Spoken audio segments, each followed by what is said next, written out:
اس نے خاتم النبیین کے الفاظ میں دجل و فریب کیا ہے، اور اس کی یہ فکری تحریک اب بھی موجود ہے۔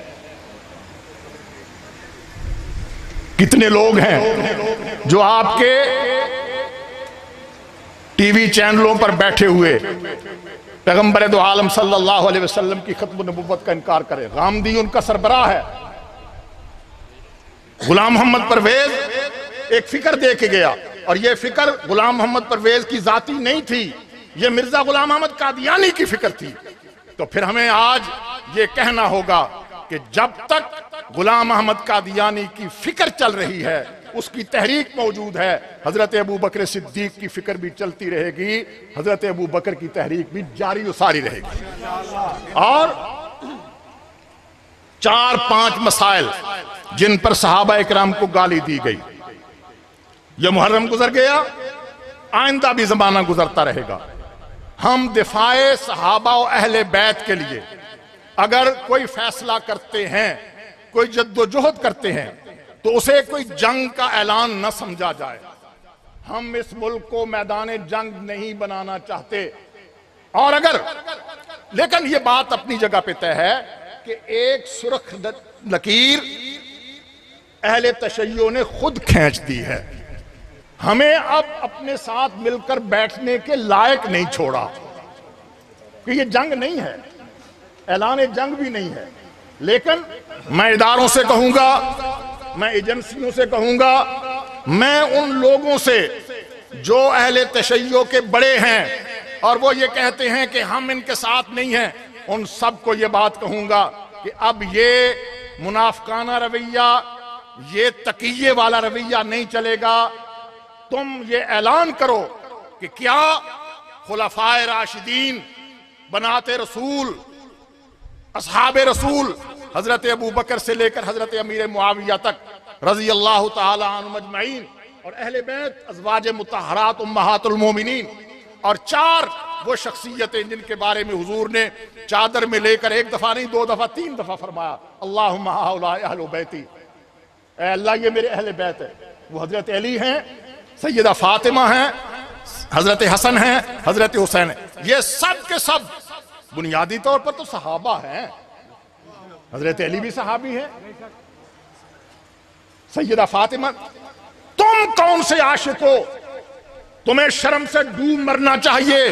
اہل بیت کی محبت کے نام پر تم نے پوری دنیا میں اودم مچا رکھا ہے، لیکن کبھی پیغمبر دو عالم کی بیٹی کو کسی دربار میں کھڑے ہونے کی کہانی بیان کرتے ہو، کبھی سیدہ زینب کو یزید کے دربار میں کھڑا کر کے کہانی بیان کرتے ہو، جھوٹی کہانیاں بیان کر کے۔ سیدہ فاطمہ کس دربار میں گئی ہیں حضرت فاطمہ؟ بتاؤ تو صحیح۔ باغ فدق کے مطالبے کی جو بات تم کرتے ہو، حضرت فاطمہ کس دربار میں؟ وہ دربار تھا حضرت ابو بکر صدیق کے پاس جانا کوئی دربار، یعنی لفظوں کے چناؤ سے ایک ایسی کہانی اور ایک ایسی جذباتی کیفیت بنائی جاتی۔ اور یہ اب خطبہ چل رہا ہے، حضرت زینب جو حضرت حسین کی شریکت الحسین، حضرت زینب یزید کے دربار میں خطبہ۔ یہ جھوٹی کہانیاں بند کرو۔ اب اہل سنت جھوٹ سننے کے لیے تیار نہیں ہیں۔ پیغمبر دو عالم کی بیٹیاں 4 ہیں، چاروں حقیقی ہیں۔ تم 3 کو بیٹی نہیں مانتے، یہ تمہاری اپنی بات ہے، لیکن اگر تم برسر منبر، برسر محراب، برسر میدان پیغمبر دو عالم کی بیٹیوں کا باپ کسی اور کو بناؤ گے، یہ میرا جملہ سنیں علماء کرام کہ سنو، اگر تم پیغمبر دو عالم کی 3 بیٹیوں کا باپ کسی اور کو بناؤ گے، یہ گالی ہے محمد رسول اللہ کے لیے۔ شرم کرو۔ ہم تمہیں پیغمبر دو عالم کی حقیقی بیٹیوں کا باپ کسی اور کو نہیں بنانے دیں گے۔ محمد کی بیٹیاں محمد کی ہی بیٹیاں ہیں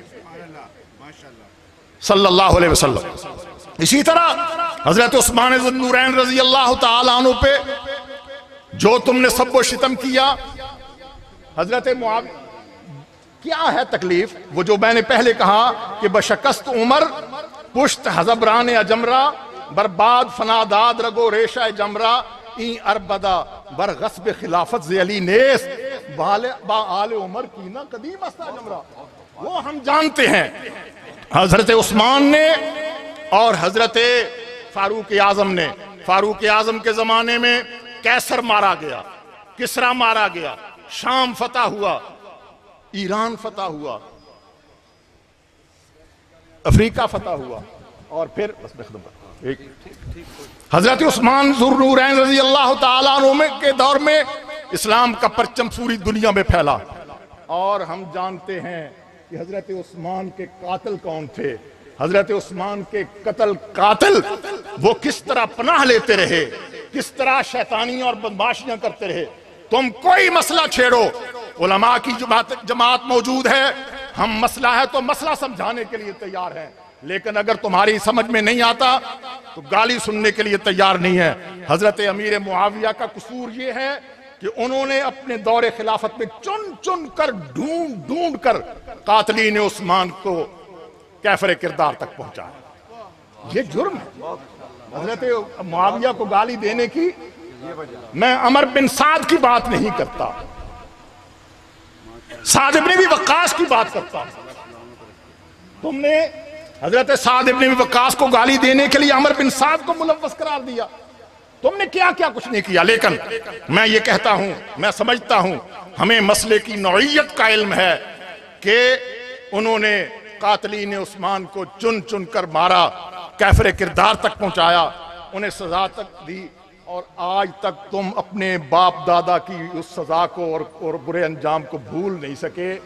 ہم بھی کہتے ہیں کہ اپنے بڑوں کے زخم کوئی نہیں بھولتا، تم بھی نہ بھولو اپنے بڑوں کی عظمت، ہم بھی نہیں بھلائیں گے۔ ہمارا مقابلہ پیغمبر دو عالم کے صحابہ کے دفاع اور پیغمبر دو عالم کے صحابہ پہ حملہ آور ہونے والوں کا ہے۔ ہم دفاع کی لکیر پہ کھڑے ہیں، تم حملہ آور ہونے کی لکیر پہ کھڑے ہو۔ یہ لکیر نہیں مٹ سکتی، نہیں مٹ سکتی، نہیں مٹ سکتی جب تک تم صحابہ اکرام کی عظمت کا ان کے نام لے لے کر اقرار نہیں کرتے، اور جنہوں نے ان پر گالیاں دی ہیں، بس زبانی کی ہے، صرف تقیے کے طور پر، منافقت کے طور پر، الجھاؤ کے طور پر، اور عجیب و غریب طریقے سے ان سے برات کا نہیں، کھل کر کہو، نصیری ہو، اثنا عشری ہو، نصیری ہو۔ ایک شیعہ نے کہا ہے کہ یہ نصیری ہیں جو مشرکانہ عقائد علی اللہ علی اللہ علیہ کے نعرے لگ رہے ہیں، الوہیت علی کا فلسفہ بیان کیا گیا ہے، اس نے کہا یہ نصیری ہیں۔ تم بتاؤ تم کیا ہو؟ اور جس مجمع کے سامنے یہ نعرے لگتے ہیں وہ نصیریوں کا مجمع ہے یا اثنا عشریوں کا مجمع ہے؟ یہ بات کھل کر ہوگی، جب تک یہ بات کھل کر نہیں ہوتی اس وقت تک تمہارے اور ہمارے درمیان آمنے سامنے اور ساتھ ساتھ بیٹھنے کی کوئی گنجائش تم نے نہیں چھوڑی۔ ہم نے تمہارے لیے راستہ نکالا تھا اور قومی دھارے میں تمہیں شامل کیا تھا، تم اس قومی دھارے سے اسی طرح نکلے ہو جس طرح مرزا غلام احمد قادیانی کی ذریت قومی دھارے سے نکلی تھی۔ تو پھر نکلے ہو تو چلو، نکلے ہو تو پھر کھڑے رہو، وہیں کھڑے رہو جہاں تم نے اپنے آپ کو کھڑا کیا ہے۔ تو یہ بات یاد رکھے کہ جو اس جگہ کھڑے ہیں ان کے ساتھ نہ سمجھوتا ہو سکتا ہے، نہ ان کے ساتھ بیٹھا جا سکتا ہے۔ صحابہ کا دفاع مقدم ہے، ابو بکر کا دفاع مقدم ہے، جس طرح عقیدہ ختم نبوت کا دفاع کیا ہے، پیغمبر دو عالم کے صحابہ اور اہل بیت کی عزت اور ناموس کا دفاع بھی کریں گے، جانوں پر کھیل کے کریں گے، سینوں پہ گولیاں کھا کے کریں گے، سر پہ کفن باندھ کے کریں گے، جب تک ایک سانس بھی چل رہا ہے۔ ابو بکر کے لفظوں میں اعلان کرتے ہیں کہ جب تک بھی اہل سنت کا ایک آدمی بھی موجود ہے وہ یہی کہے گا کہ انہو قد انقطع الوحی وتم الدین اینقص وانا حی، ہم زندہ ہیں اور دین میں کوئی ہیرا پھیری نہیں۔ پھر حضرت علامہ شبیر احمد عثمانی کو خراج تحسین پیش کرتا ہوں۔ مبارکباد۔ جزاکم اللہ خیر، جزاکم اللہ، ماشاءاللہ، ماشاءاللہ۔